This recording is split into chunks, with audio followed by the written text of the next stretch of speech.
할렐루야, 주의 이름으로 여러분들을 환영합니다. 예배 시간은 하나님이 함께 하셔서 특별히 역사하시는 시간입니다. 우리 다 같이 일어나셔서 묵상으로 기도하심을 통하여 예배를 시작하도록 하겠습니다.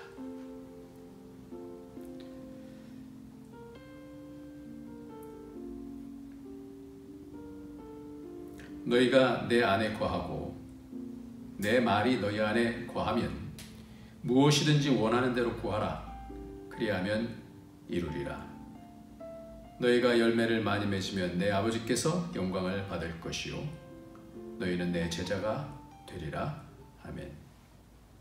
주님, 오늘도 우리를 사랑해 주시고 여러 형편 가운데서 하나님의 뜻으로 인도해 주시는 우리 주님을 찬양합니다. 오늘도 이 가운데 임재하여 주시고 한 사람 한 사람 하나님 위로부터 오는 그 지혜와 감동과 위로와 성령의 교통함을 통하여서 세임 얻는 시간이 될 수 있도록 축복하여 주옵소서. 예수님의 이름으로 기도합나이다. 아멘. 이 시간에는 우리 다 같이 찬송가 86장입니다. 86장 찬송을 같이 부르시도록 하겠습니다. 86장입니다.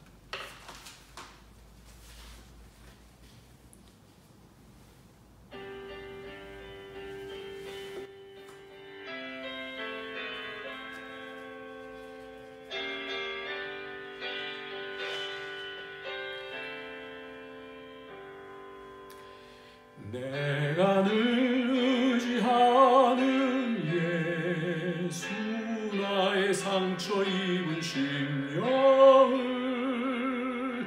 불쌍하게 여기사 위로하여 주시리.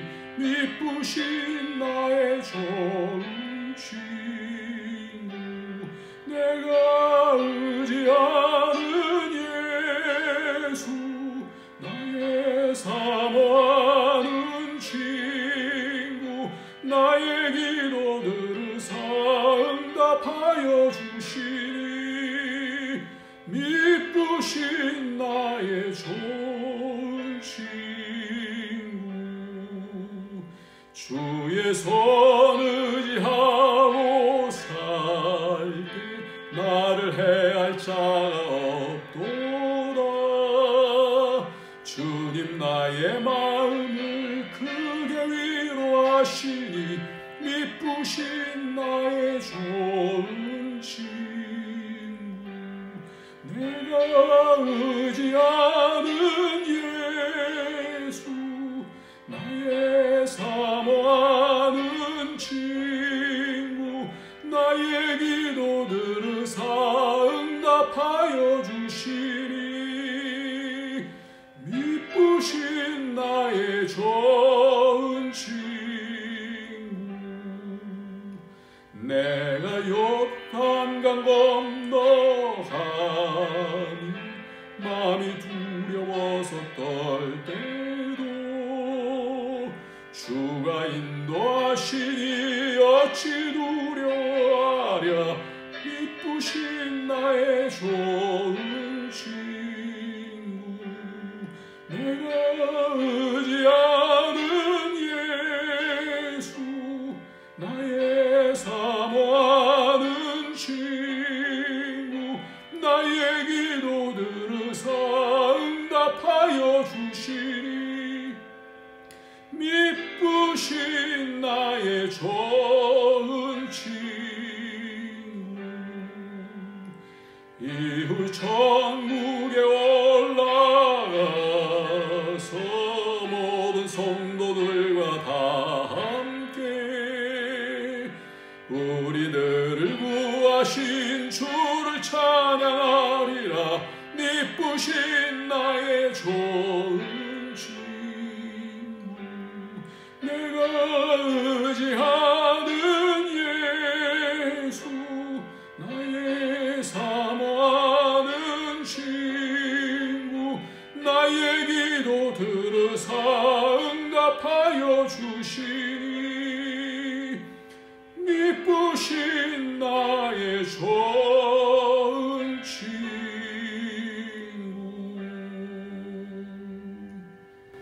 아멘. 아멘. 이 시간 다 같이 회개하면서 기도하겠습니다. 회개하면서 이 시간 기도하도록 하겠습니다.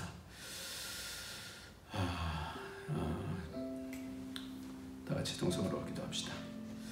하나님 아버지, 주앞으로 나왔습니다. 주님 거룩하신 보혈의 피로 회개하여 주시고 하나님 미움과 시기와 다투고 주님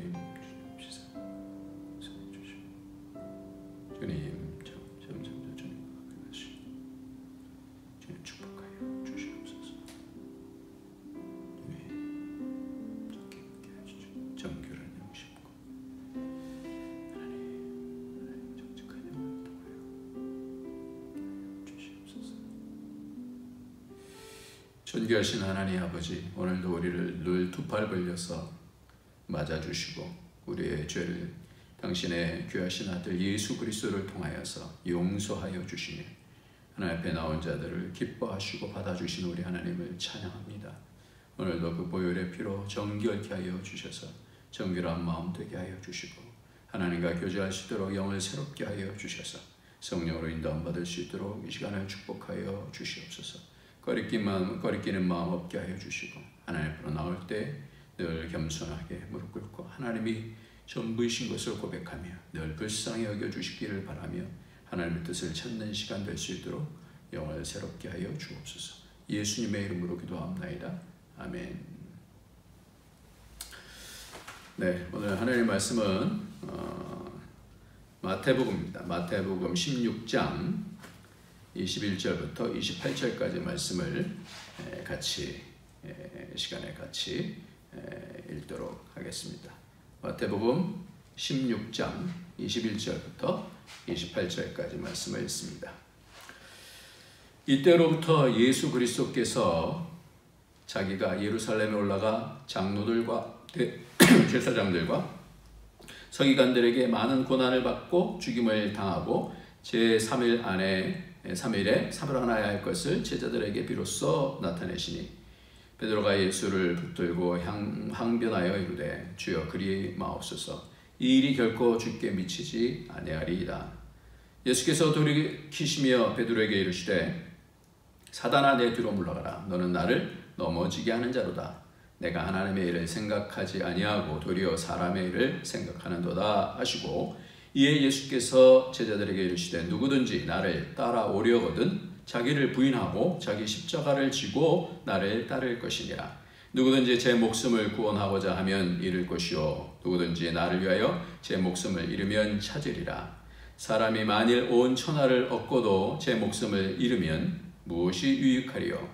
사람이 무엇을 주고 제 목숨과 바꾸겠느냐? 인자가 아버지의 영광으로 그 천사들과 함께 오리니 그때에 각 사람이 행한 대로 갚으리라. 진실로 너에게 이르노니 여기 서 있는 사람 중에 죽기 전에 인자가 그 왕권을 가지고 오는 것을 볼 자들도 있느니라. 아멘.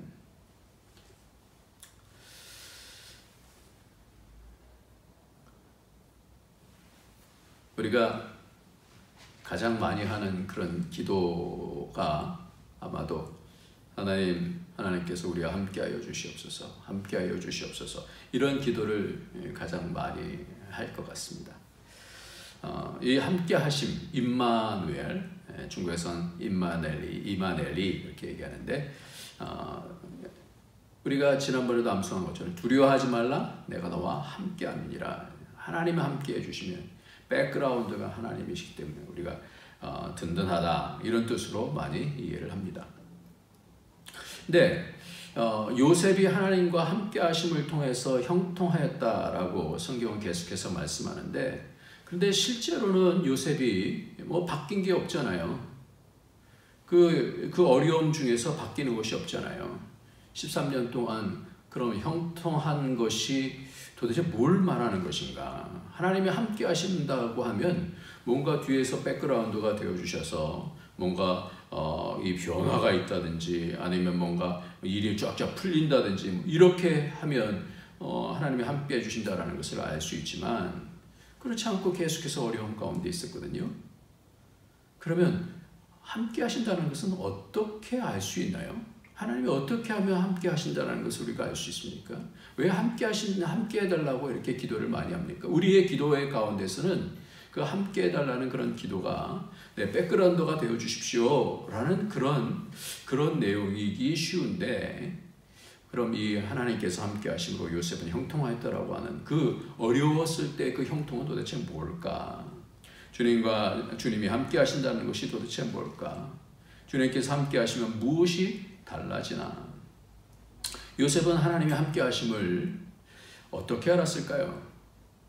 이게 새벽 기도하다가 궁금했어요. 하나님께 물어봤어요. 새벽에 기도하면 참 기쁩니다. 왜 기쁘냐면 하나님께 이렇게 묻잖아요. 그러면 말씀을 이렇게 마음속에 생각나게 해주시고 말씀을 주셔요. 그러니까 제가 알지 못하는 그런 비밀들이 조금씩 이렇게 열려지기 때문에 이 새벽에 하나님과 교제하는 시간이 너무나 기쁜 거예요. 그래서 하나님께 물었어요. 하나님, 요셉은 그 어려움 중에 있잖아요. 우리도 지금 어려움의 기간을 가지 않습니까? 그럴 때 하나님이 함께 하심으로 그가 형통하였다라고 말하면 그 함께 하심이라는 게 뭐죠? 어떻게 그가 함께 하심을 알았을까요? 그때 마음속에 이런 마음을 주세요. 함께 하면 증거가 있다, 이런 마음을 주세요. 함께 하신다는 것은 뭐가 있다고요? 증거가 있다는 거예요. 증거가. 그게 무슨 말인가요? 함께 하신다는 것은 뭐예요? 옆에서 그냥 가만히 계신다는 게 아니잖아요. 옆에서 당신의 마음을 보여주시는 거예요. 옆에 사람이 있어도 함께 하게 되면, 진정으로 함께 하면 뭐가 돼요? 마음이 보여지는 거죠. 이게 함께 하는 것이죠. 몸만 같이 있다고 되는 게 아니라 마음을 보이고 마음을 듣고 그러는 거잖아요. 이게 하나님이 함께 해주신다는 것이. 그러니까 하나님의 마음을 안다라는 거예요. 요셉이 형통했다라는 것은 일이 뭔가 잘 풀려서 형통했다라는 그것을 얘기하는 게 아니라 먼저는 뭐라고요? 하나님의 마음의 증거를 붙잡을 수 있었다는 거예요. 함께 하시면 하나님께서 뭘 주셔요? 말씀을 주시고 당신의 사랑을 보여주시고. 그러니까 우리가 함께 있다는 것이 가장 중요한 것은 어떤 일들이 잘 풀렸기 때문에 하나님이 함께 하시는 것이 아니라 더 중요한 것은 하나님과 교제를 통해서 하나님의 말씀이 우리에게 있게 되어질 때 확신이 생겨지는 거예요. 그 증거가 마음속에서 이렇게 분명해지는 겁니다. 그냥 믿음이다라는 것이 그냥 내가 믿었으니까 그게 아니고요. 믿음이라는 것은 관계거든요. 관계라는 것은 상대방이 나에게 뭔가 이 사인을 주시고 증거를 주시고, 그래서 믿음은 바라는 것의 실상에 보이지 않는 것의 증거다 그러잖아요. 증거를 갖게 되는 거예요. 그게 함께 하심의 증거라는 겁니다. 그래서 그 증거를 잡으면 담대해지고요. 그 증거를 잡으면 확신에 찹니다. 어려움 가운데 이길 수 있는 방법은 믿음인데, 이 믿음이라는 것은 뭐냐? 이 이김이 믿음인데 어떻게 이기느냐? 증거를 갖게 되어지면 담대해질 수 있는 거예요. 두려워하지 말라. 두려워하지 말라. 그래, 두려워하지 말아야지. 두려워하지 말아야지. 두려워하지 말아야지. 그러면 두려움이 떠나나요? 그렇지 않아요. 지금 여러 어려운 상황 가운데 있는데 우리 마음속에 눌리기도 하고 앞으로 어떻게 될지 잘 모르는 그런 상황이지 않습니까? 그러나 하나님이 함께 하시면 어떻게 두려워하지 않는다. 어떨 때요? 어떻게 해요? 증거가 있어야 돼요. 내가 스스로 두려워하지 않는다. 난 믿어. 하나님 믿어. 이거는 신념이고요. 조금 유익할 수 있는지 모르지만 진정한 것은 뭐냐면 하나님께로부터 오는 말씀이 있어야 되는 거예요. 하나님께로부터는 증거가 있어야 되는 거예요. 하나님께서 말씀해 주시는 위로가 있어야 되는 거예요. 하나님께서 뭔가를 주신다라는 것이죠. 하나님께서 말씀을 주시고 위로해 주시고 동행해 주시는 것이 인생에서 가장 큰 복이 아닐까 이렇게 생각을 합니다. 새벽에 마음을 이렇게 주셔서 막 타이핑을 했어요. 새벽에 주신 것을 한번 읽어보겠습니다. 함께 하심은 증거가 있다. 증거가 있으면 담대해진다. 바울도 로마로 가면서 풍랑 가운데서도 담대했다. 왜? 말씀을 받았기 때문이다. 담대함은 주님으로 오는 증거가 있음으로 온다. 그런데 그 증거는 하나님과 가까워져야 들을 수 있다. 부정적인 생각, 악을 잡으면 그 증거를 놓치게 된다. 이것이 사단의 전술이다. 하나님은 선하시다. 그걸 믿는 것이 믿음이다. 그것을 믿으면 점점 하나님께 가까이 간다. 가나안 여인이 믿음이 바로 그것이다. 새벽기도가 참 좋다. 하나님과 가까이 할 수 있는 첫 시간이다. 왜 하나님이 선하시다는 것이 중요한가? 믿음의 기준이 바로 이 기초에 있기 때문이다. 사단은 이것에 흠집을 준다. 사단의 거짓은 우리를 두렵게 하고 환경으로 사람을 통해 위협한다. 미움과 원망과 거짓 등으로 관계를 깬다. 그러나 믿음은 이것을 이기게 한다. 믿음의 기준은 하나님께서 선하시다는 것이다. 다른 말로 하면 하나님은 최고이시다. 최고의 사랑, 희생, 이것이 복음이다. 아브라함도 두려웠을 때 하나님이 함께 하셔서 하시는 말씀을 들었다. 나는 내 상급이요 내 방패다. 왜 선인가? 왜 선으로 이겨야 되는가? 관계 속에서 미움으로 지면 다 깨어진다. 그래서 선한 싸움이 필요한 것이다. 선한 싸움은 선으로 악을 이기는 싸움이다. 이기면 이것이니 곧 믿음이다. 그 근거가 하나님은 선하시다는 것이다. 선을 행하되 낙심치 말아야 하는 이유는 갈라디아서 6장에 자기 육체를 위하여 심는 자는 육체로부터 썩어질 것을 거두고 성령을 위하여 심는 자는 성령으로부터 영생을 거두리라. 6장 9절 우리가 선을 행하되 낙심하지 말지니 포기하지 않으면 때가 이름에 거두리라. 그러므로 우리는 기회 있는 대로 모든 이에게 착한 일을 하되 더 믿음의 가정들에게 할지니라. 선한 싸움을 싸우면 그 증거를 가지고 선한 싸움을 싸우게 되면 이기게 되어지면 열매를 맺게 되어져요. 이게 선순환입니다. 그러니까 우리가 하나님께로부터 오는 이 싸움 가운데서 이 싸움에서 이겨야 되는데 이 선한 싸움은 뭐냐면 하나님이 선하시다는 하나님의 말씀을 받으면 우리가 그 다른 어떤 환경들 의지하지 아니하고 그것을 이겨나갈 수 있다는 거예요. 그러니까 가장 어려울 때 가장 붙들어야 되는 것은 하나님의 말씀인 거예요. 그렇게 될 때에 우리의 삶에서 열매를 맺히게 된다는 것이죠. 갈라디아서 5장 22절에서 그래서 그 앞에 보면 이렇게 얘기해요. 먼저 오직 5장 22절 오직 성령의 열매는 사랑과 희락과 화평과 오래 참음과 자비와 양성과 충성과 온유와 절제니 이 같은 것을 금지할 법이 없느니라. 이렇게 말씀하고 있어요. 그 열매까지 맺혀지는 거예요. 우리의 인생은 그냥 내가 믿고 세상 생활하는 것이 아니라 점점 이런 여러 어려움 가운데서 이겨나가면서 열매를 맺히는 그런 성숙해지는 그런 변화가 있는 그런 삶을 살아갈 때 그것이 참된 신앙이 되는 줄 믿습니다. 우리의 믿음은 최면이 아니에요. 자기 최면이 아니에요. 신념도 아닙니다. 우리의 믿음은 하나님과의 교제 가운데서 주시는 하나님의 말씀과 그 위로와 그 인격적인 그 평강 그런 것들이 바로 우리를 하나님의 열매를 맺게 하여 주시는 줄 믿습니다. 그런데 오늘 본문 말씀은 그 사이에 간격이 있는 것을 말씀해 주고 있어요. 하나님께서 함께 해주심과 또한 그 함께 해주심을 놓치는 그 간격을 지금 오늘 말씀하고 있는데 오늘 베드로는 엄청난 고백을 앞서서 했었죠. 주는 그리스도시요 살아계신 하나님의 아들입니다. 우리가 지난 설교 가운데서 이미 말씀을 드렸습니다.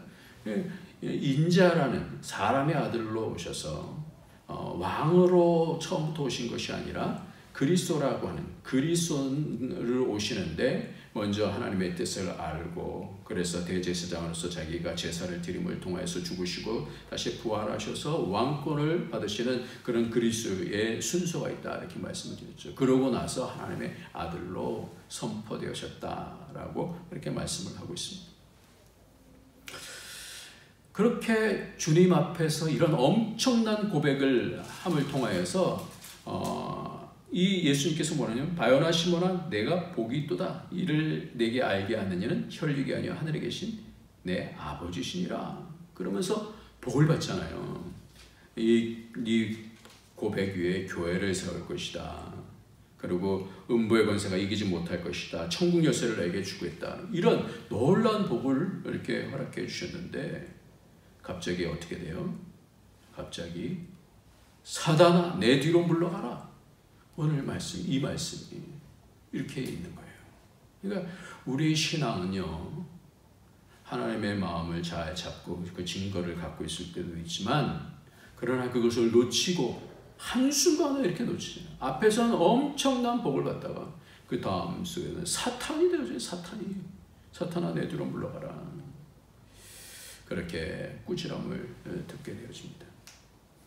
오늘 말씀 가운데서 좀 몇 가지 말씀을 좀 집중해서 같이 나눴으면 좋겠는데요.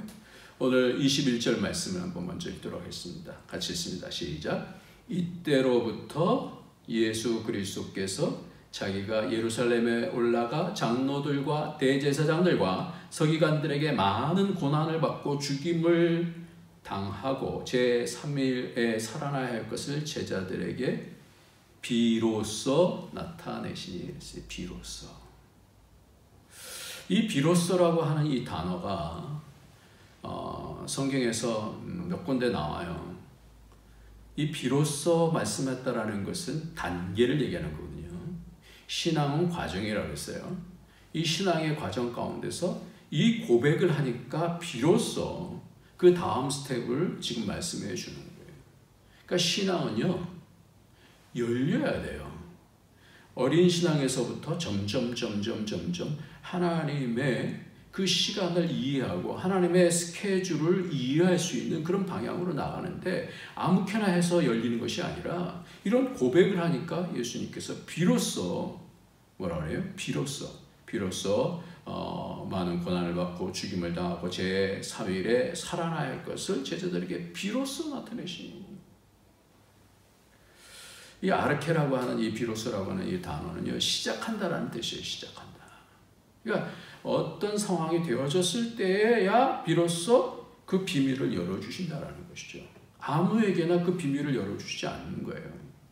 그러니까 신앙은 그 수준이 다 이게 점점 열려지기도 하고 닫혀있기도 할 수 있다라는 그런 말씀입니다. 그러니까 우리가 삼아야 되는 것은 하나님의 마음이 점점 열죠. 하나님의 스케일이 이 땅에만 있는 것이 아니라 영혼 가운데 있고요. 이 공간만에 있는 것이 아니라 이 우주, 온 우주 전체 보이지 아니하는 세계까지 있다라는 것을 우리는 그 스케일을 점점 사모할 때에 하나님께서 비로소 우리가 하나님 사모하고 하나님의 뜻을 찾을 때 하나님께서 또 열어주시는 거예요.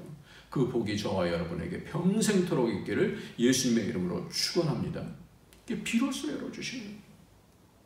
마태복음 4장 12절에서도 예수께서 요한이 잡혔음을 들으시고 그러면서 17절에 이때부터 예수께서 비로소 전파하여 이르시되 회개하라 천국이 가까웠느니라. 그러니까 예수님께서는요, 그냥 아무렇게나 느끼는 대로 하시는 것이 아니라 하나님의 시간표가 있었어요. 그래서 세례 요한이 잡히는 것을 듣고 나서 비로소 그때서부터 회개하라 천국이 가까웠다 그러면서 그 사역을 본격적으로 시작하시는, 그 바톤 터치를 딱 하면서 예수님께서 사역하시는 것을 알 수 있게 되었습니다. 이게 굉장히 중요해요.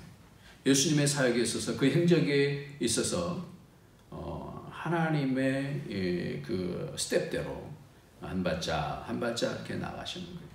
오늘 본문은 베드로의 고백을 들으시고 하나님의 아들이십니다. 이 고백을 들으시고 고난당하시고 죽임을 당하시고 사흘 만에 다시 살아나는 말씀을 강조하고 있는데, 이렇게 하나님께서는 우리의 신앙 가운데서 이렇게 열어주시는, 점점 열려져야 돼요.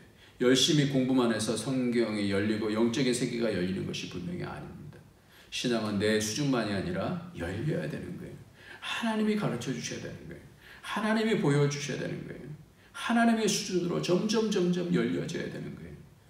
그래야 하나님께서 놀라운 것들을 상속으로 주셨을 때 우리는 그것을 감당할 수 있는 사람입니다. 그렇기 때문에 지금의 인생이 왜 중요하냐면요, 하나님을 점점 알아가는 거예요. 그게 영생이라고 그러잖아요.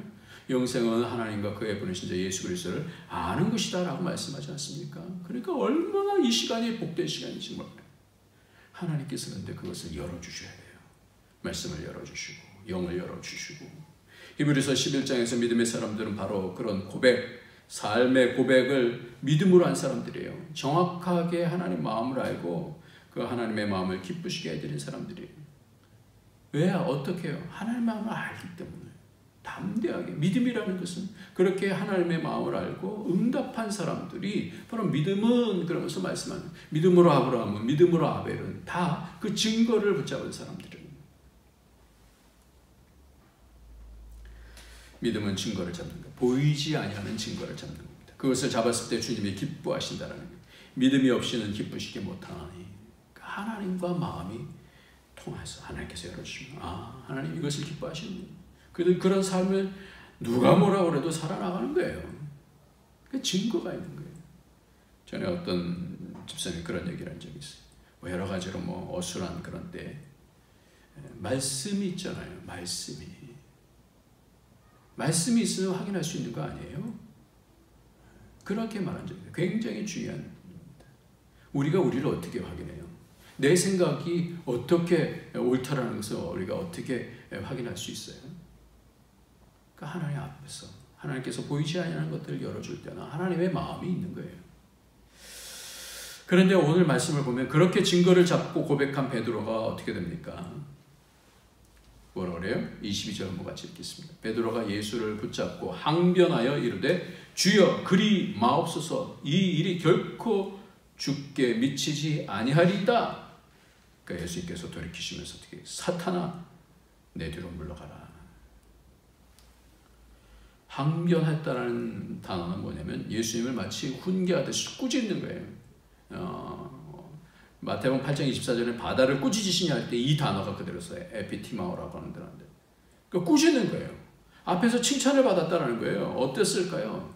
칭찬을 받으니까요 우쭐한 거예요. 이 칭찬받고 그런 복을 네가 고백한 위에 세우겠다, 교회를 세우겠다, 엄청난 그런 축복을 받으니까 이때가 조심해야 될 때인데, 이제는 그 높아짐 가운데서 예수님을 꾸짖으면서 그렇게 하면 안 됩니다. 이렇게 하나님의 마음을 알다가도, 그렇게 그 신비함에 동참하다가도 이렇게 될 수 있어요. 그리하지 마옵소서. 여기는 뭐냐면 긍휼히 여겼다는 거예요. 그러니까 그만큼 자기가 높아지고 있다는 겁니다. 아니요, 내가 보살펴드리고 내가 그걸 다 막아드려, 어디 감히, 이런 뜻이에요. 긍휼히 불쌍히 여기면서, 아니요, 어떻게 우리 주님이 의리 있는 것 같죠. 내가 이제는 두려울 것이 없어, 이런 뜻이에요. 우리가 주님의 시간에 맞춰야 돼요. 내가 볼 때는 그것이 억울한 것 같아도, 내가 볼 때는 내 생각과 내 뜻하고 맞지 않아도 그 주님의 시간표를 맞춰야 됩니다. 그 증거를 우리가 잡아가는데 이게 굉장히 어려운 거죠. 내가 원하는 것과 주님께서 주시는 시간표와의 그 간격 속에서 아버지의 뜻을 알지 못하면 흔들릴 수가 있잖아요.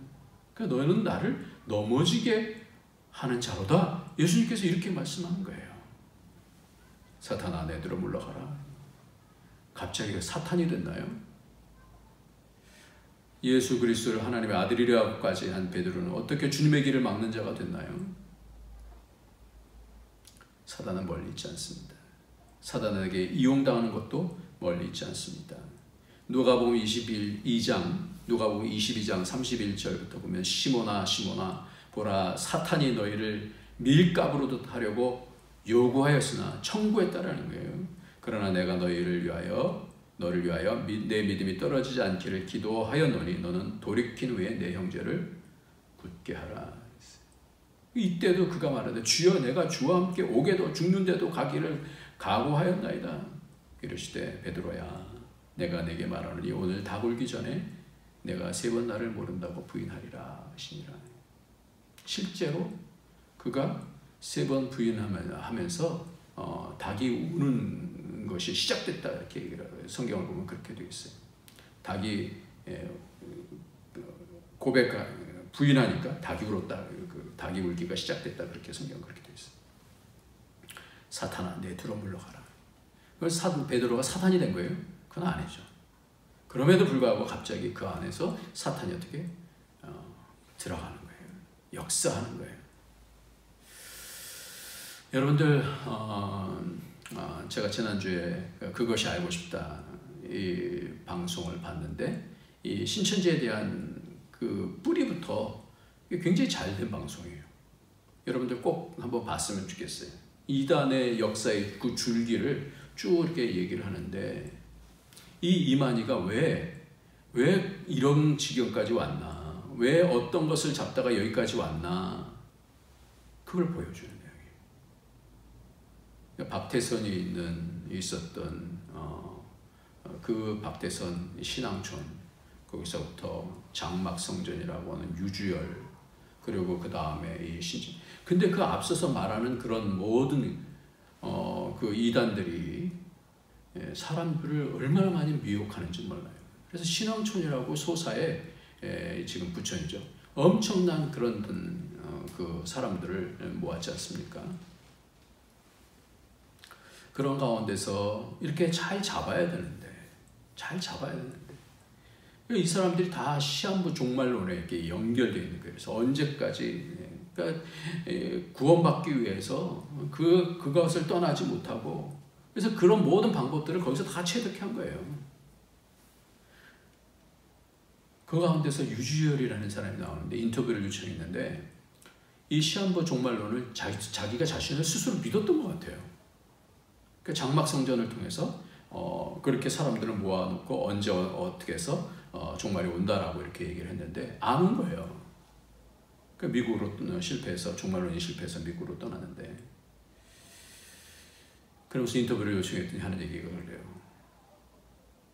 만약에 방송으로 나오면 자기 자녀들이 알면 부끄럽기 때문에 인터뷰를 사용하고, 그러면서 걷다가 이렇게 편지를 써서 보낸 거예요.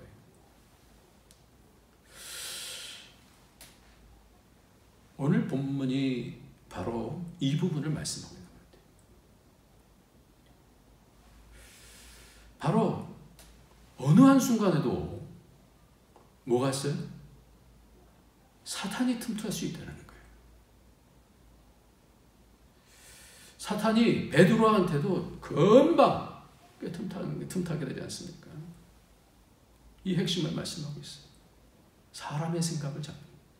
네가 하나님의 일을 생각하지 아니하고 사람의 일을 생각하는도다. 이 모든 것들이 하나님의 스케줄로 가야 되는데, 하나님의 일인데 하나님의 일의 관점이 아니라 사람의 일의 관점으로 생각을 잡았다라는 거예요. 우리는 사람의 아들로 늘 사람의 생각을, 사람의 일, 이 일을 어떻게 하면 좋은가, 내 생각에는 이래요, 이 일이 이렇게 가야 됩니다, 이렇게 잡지 않습니까? 이 갈등이 있는 거예요. 또 이것도 뭐예요? 선악과인 거예요. 하나님의 선을 붙잡아야 되는데 뭐 겉으로 볼 때는 저 사람 생각이 더 옳은 것 같아, 뭐 이렇게 될 수도 있어요. 그러니까 우리가 겸손해져야 돼. 기도해야 되는 거예요. 아무리 100번 사람의 생각이 옳아도 사울처럼 될 수 있는 거예요. 생명을 붙잡고 고백하다가도 이렇게 사탄이 틈탈 수 있도록 사람의 일, 사람의 생각, 인간적인 의리, 이것을 잡고 내가 십자가에 달리시는 것을 막겠습니다, 호언장담하는 것을 보십시오. 이게 안 됐습니다. 구원의 길 가시는 예수님을 막았으면 우리는 다 죽는 거예요. 베드로도 죽는 거지 않습니까? 근데 겉으로 보면 얼마나 멋있습니까? 내가 그것을 막겠습니다. 야곱하고 이스라엘 사이에는 또 새벽에 말씀해 주신 것이 씨름이 있다, 그렇게 말씀해 주셨어요. 야곱과 이스라엘 사이에는 뭐가 있다고요? 씨름이 있다고요. 씨름. 야곱이 갑자기 이스라엘이 되는 것이 아니라 하나님과의 그 씨름이 있어야 되는 거예요. 하나님. 세상적인 그 형 에서와의 그 싸움 가운데서 하나님 앞에서 그것을 그냥 한덕뼈가 부러지면서까지 그 씨름을 하는 거 아니에요. 이 신앙은 바로 뭐예요? 이 영적 씨름이 있는 거예요. 영적 씨름. 고백 한 번 잘했다고 신앙이 되는 것이 아니라는 거예요. 시몬이 갑자기 베드로가 되는 것이 아닙니다. 금요일날 어떤 분이 기도 제목을 내면서 말씀을 많이 알고 싶습니다. 창세기부터 요한계시록까지 얼마나 알고 싶습니다. 그런데 얼마나 기쁘던지. 내가 좋아하는 말씀이 아니라 전체를. 여태까지는 내가 좋아하는 말씀만 했는데 그것이 아니라 하나님의 그 스케일을 보고 싶어요. 제가 이 말씀을 들으면서 얼마나 속이 기뻤는지 몰라요. 내가 좋아하는 말씀만 찾으면 그 기준이 뭐가 돼요? 내 자신이 되는 거예요. 근데 그게 해답이 안 되거든요. 문제가 생겼을 때는 결국은 내 수준 정도밖에 안 돼요. 그래서 패러다임이 하나님의 스케일로 바뀌어지는 것이 바로 신앙의 실험의 그 과정인 것입니다. 신앙은 두 가지로 훈련함을 가르치는데 뭐예요? 오늘 24절 말씀에서 그렇게 얘기해요. 이에 예수께서 제자들에게 이르시되 누구든지 나를 따라오려거든 자기를 부인하고 자기 십자가를 지고 나를 따를 것이니라. 자기 부인과 자기 십자가, 이 두 가지. 자기 부인은 뭘까요? 자기 생각을 붙잡는 거예요. 이 생각을 붙잡는 가운데서 그것을 밀쳐내는 것을 얘기하는 거예요. 자기 십자가는 뭘까요? 삶 속에서 무엇을 붙잡을까 하는 거예요. 그러니까 자기 부인과 자기와의 싸움인 거예요. 자기 십자가는 뭐예요? 삶 속에서의 싸움이다. 이렇게 생각이 들어요. 우리 친구 아들이 참 똑똑한 친구가 있는데 그 친구랑 톡을 했어요. 그래서 요즘 시대에 대해서 이렇게 얘기하다 보니까 엄청나게 짧은 그 톡 가운데서 이 친구를 통해서 이렇게 쫙 이렇게 열려지는데 그건 다음에 얘기를 하겠습니다. 그런데 본인도 이 싸움 가운데서 너무 세상이 좋은 것이 많다라는 거예요. 이 두 가지. 자기 부인. 나를 붙잡지 않냐고 하나님을 붙잡는 것. 내 생각을 붙잡지 않고 하나님의 말씀을 붙잡는 것. 여러분들 어떻게 이 시험을 이겨나가겠습니까? 잘 돼도 시험이고요. 어려워도 시험이에요. 이 시험을 이기는 것이 결국은 신앙이지 않습니까? 그래서 시험에 들게 마오시며 예수님께서 그렇게 기도하신 거예요. 어떻게 이 시험을 이기는가? 저는 하나님께서 우리에게 그 복을 주신 것이 뭐냐면 교회, 공동체를 주셨어요. 요즘 인터넷으로 좋은 말씀 많이 나오죠. 근데 시간이 가면 갈수록 느껴지는 것은 뭐냐면요. 좋은 말씀 들었다고 되는 게 아니더라고요. 씨름이 있어야 되는데 이 씨름 가운데서 누가 있어야 돼요? 옆에서 같이 갈 수 있는 공동체가 있어야 되는 거예요. 예배를 통해서 함께 찾아가면서 겉면과 함께 기도하는 것, 말씀을 알아가는 것, 이게 그래서 복된 것 같아요. 금요일에 모여서 몇 가정이 함께 찬양과 말씀과 기도를 하는데 얼마나 위로와 힘이 되고 급박한 상황 가운데서 기도 제목들을 내는 사람들도 있고 같이 위로하면서 같이 기도하면서 하나님의 뜻을 찾으면서 하나님의 증거를 붙잡는 것, 이것이 얼마나 큰 복인지 참 복이다는 생각을 했어요. 금요일 날 말씀을 전하는데 준비하다가 2003년 그때는 이제 지금은 코로나지만 그때는 사스였잖아요. 제가 2003년에도 이 북경에 계속 있었습니다.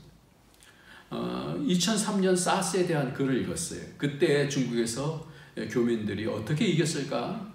벌써 16년 전 지난 일인데 너무 생생하게 이 하나님의 대사 1권에 나오는데 우리 김하중 대사님이 이렇게 쓴 그 글에 이렇게 나오는 거예요. 제가 그때쯤인지 대사관에서 성경 공부 인도했을 때인 것 같은데 아무튼 그때에 이 하나님의 대사 가운데서 이분이 하나님 앞에 기도한 거예요. 그래서 말씀을 받았어요. 상황이 이런 가운데 있으면 교민들을 다 철수시켜야 되는데 교민들을 철수시키지 말라고 하나님 앞에서 마음을 받은 거예요. 그래서 많은 사람들이 그 직원들이 다 아니 지금 이런 상황 가운데서 어떻게 아니 괜찮다고 한 사람도 한국 사람들은 이 병에 걸리지 않을 것이다. 그 마음을 그걸 두렵지 않겠어요?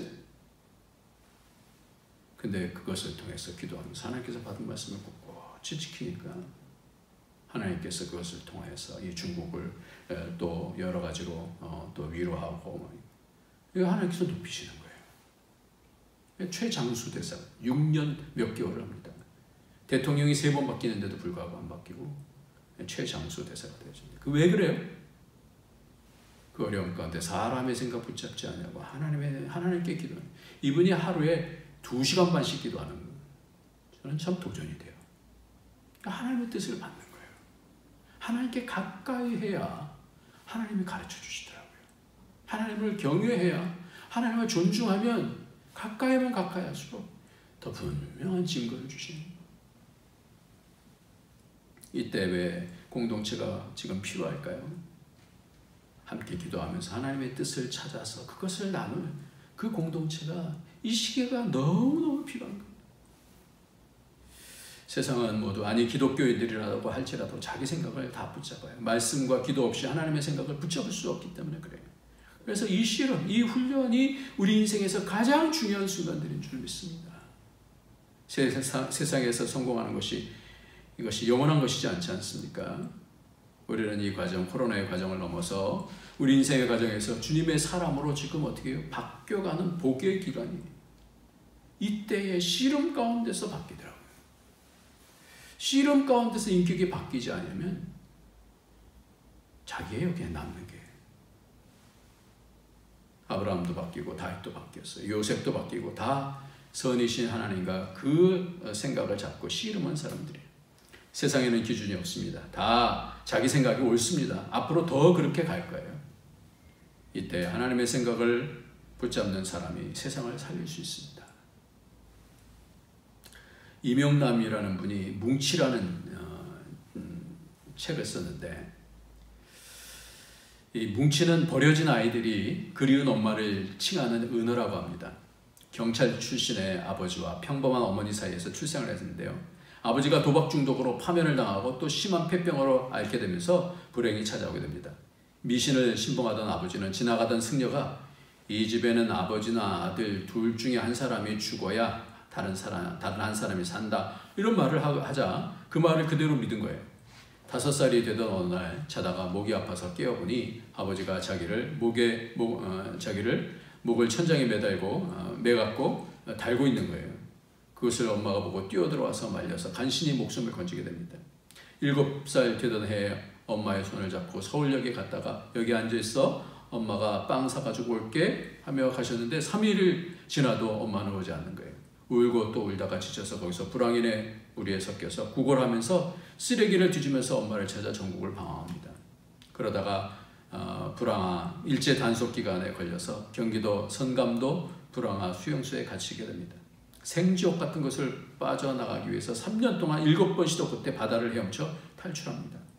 탈출한 다음에도 소매치기 폭력 사건에 연루되어 감옥에 갑니다. 그러나 가장 인생의 밑바닥이었던 그곳에서 주님을 만나게 됩니다. 주님의 십자가의 은혜를 경험하게 됩니다.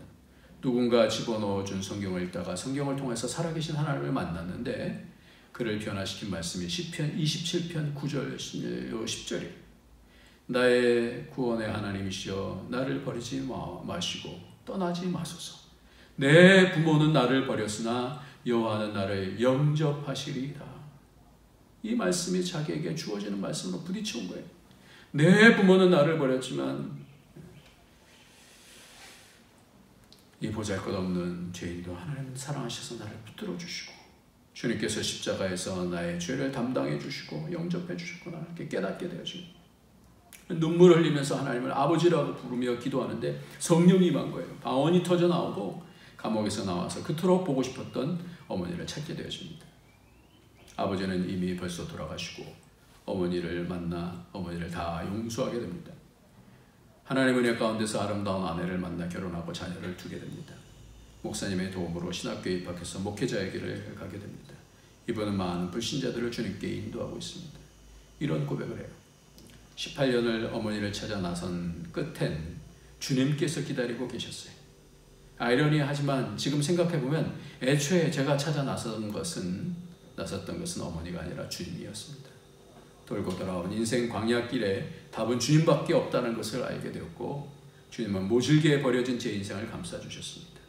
저는 예수님을 만나면 저주받는 인생도 변화되고 운명이 달라진다는 사실에 산 증인입니다. 절망의 인생, 밑바닥 인생이었지만 주님의 십자가를 바라볼 때, 주님을 만날 때 이 이명남은 새로운 피조물이 되어지고 존귀한 인생, 선한 영향을 끼치는 인생으로 삶이 역전된 것을 봅니다. 내 생각을 붙잡지 않아요. 내 인생을 주관하시는 그 하나님. 그 하나님의 일을 오늘도 우리는 누리게 하시는 줄 믿습니다. 예수님도 그 십자가 없이 하나님의 아들로 다시 태어나실 수 없습니다. 우리도 자기 부인과 자기 십자가 없이 하나님의 아들로 다시 태어날 수가 없습니다. 위로부터 나라면 물과 성령으로 나야 되는데, 물이라는 것은 뭐냐면 우리가 세례할 때 죽는 걸 얘기하는 거예요. 내가 죽고 예수와 함께 죽고 예수와 함께 다시 살고, 성령으로 다시 그 모든 주도권을 성령께 맡겼을 때 내 주도권이 성령의 주도권으로 살게 되었을 때 우리는 위로부터 다시 또 나아지고 더 열려지는 거예요. 어떻게 하면 되느냐? 오늘 말씀을 통해서 정리하고 마치도록 하겠습니다. 항변하지 마십시오. 하나님의 말씀 앞에, 하나님의 시간 앞에 항변하여 이르되 주여 그리하지 마옵소서. 교만해지면 항변하는 거예요. 어찌 이런 일이 일어났어? 하나님의 스케줄 앞에 늘 겸손하게 무릎을 꿇고 하나님의 말씀이 선입니다. 내가 이해가 안 가도 하나님께서 행하시는 것은 다 선이고 나를 복되게 인도해 주실 줄 믿습니다. 요셉이 늘 마음속에 생각이 나요. 나를 인도하신 분은 당신들이 아니라 하나님이십니다. 하나님의 일을 생각하십시오. 두 번째는 사람의 일을 생각하는 게 아니라 하나님의 일을. 첫 번째 뭐라고요? 하나님 앞에서 우리가 겸손하게 항변하지 말아야 돼. 겸손하게. 두 번째는 하나님의 일을 생각. 하나님께서 무슨 일을 하려고 하시는 거예요? 세 번째는 자기 부인하고 자기 부인과 자기 십자가를 지는 거예요. 결국 뭐예요? 선악과예요. 선을 잡는 것이 쉽지 않습니다. 끊임없이 씨름해서 나를 꺾어 나가야 그래야 하나님의 뜻을 붙잡고 성령의 열매를 맺을 수가 있게 되었습니다. 27절 읽고 마치겠습니다. 27절 읽습니다. 인자가 시작. 인자가 아버지의 영광으로 그 천사들과 함께 오리니 그때 각 사람이 행한 대로 갚으리라. 각 사람이 행한 대로 갚으리라. 매우 중요한 말씀이에요. 처음에 뭐라고 그래요? 인자가. 그래서 인자가 이 땅을 살아내신 인자가 다시 오실 때에 각 사람 한 사람 그 행한 대로 그 행실대로 갚아주시니 오늘은 복의 날입니다. 내게 하나님께서 나를 아들 삼으시고 나를 도우시고 나에게 그 영광의 길을 가게 하시기 위해서 이 어려움들을 이겨나가면서 하나님의 뜻을 점점 보여주시고 말씀을 주시고, 그러니까 우리가 할 일은 딴 게 없어요. 하나님 가까이 가서 말씀 들읍시다. 기도합시다. 너무 이 기도하고 말씀 이게 참 뭐랄까요? 잔소리처럼 들릴 수 있을지 모르지만 그게 아니에요. 다른 방도가 없어요. 기도하고 말씀에는 하나님 마음 붙잡고 하나님께서 주시는 그 생각들 가까이 갈 때 주십니다. 하루 해서 안 되면 이틀하고, 이틀해서 안 되면 5일하고, 5일해서 안 되면 10일하고, 안 되면 한 달하고 하나님께서 말씀 주시지 않겠어요? 말씀 주시고 또 말씀 읽고 깨닫게 해달라고 겸손하게 나가면 하나님께서 이 땅을 말씀으로 이기게 하시고 하나님의 성령으로 이기게 해주실 줄 믿습니다. 저 여러분이 그런 복을 받는 그런 복이 있길 예수님의 이름으로 축원합니다. 아멘. 이 시간에 우리 찬송 부르시겠습니다. 찬송가 311장입니다. 311장 찬송가 내 너를 위하여. 311장.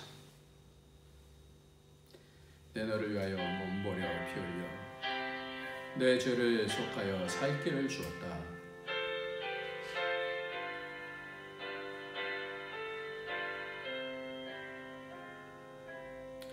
내 너를 위하여 몸버려 피 흘려 내 죄를 속하여 살 길을 주었다.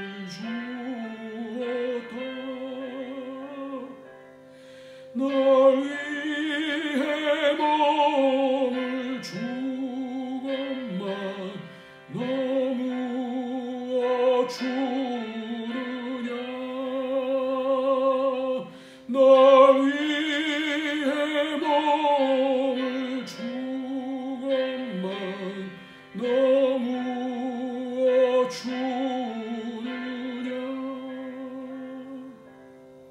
아버지 보좌와 그 영광 떠나서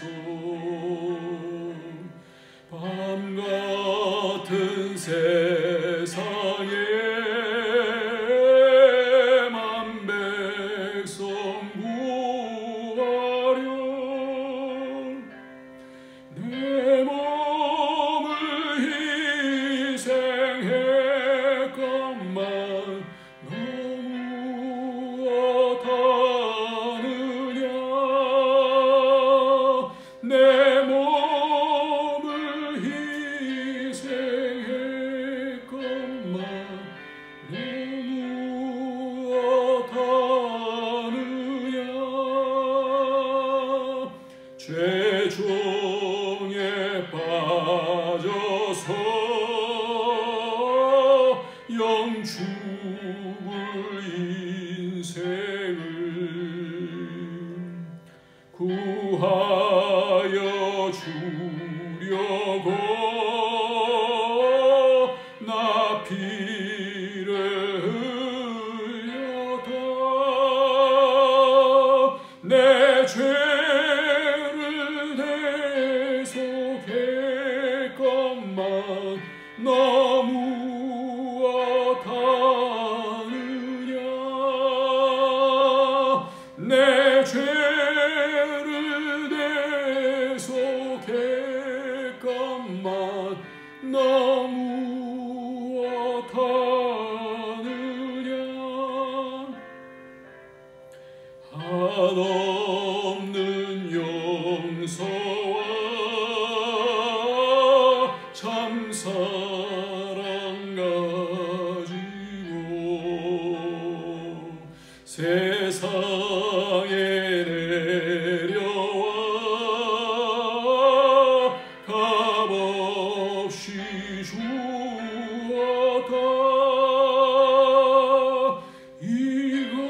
이것이 귀중하건만 너무 주느냐 이것이 귀중하건만 너무 주느냐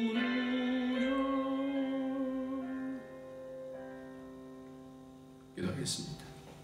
하나님 아버지, 오늘도 주의 은혜 가운데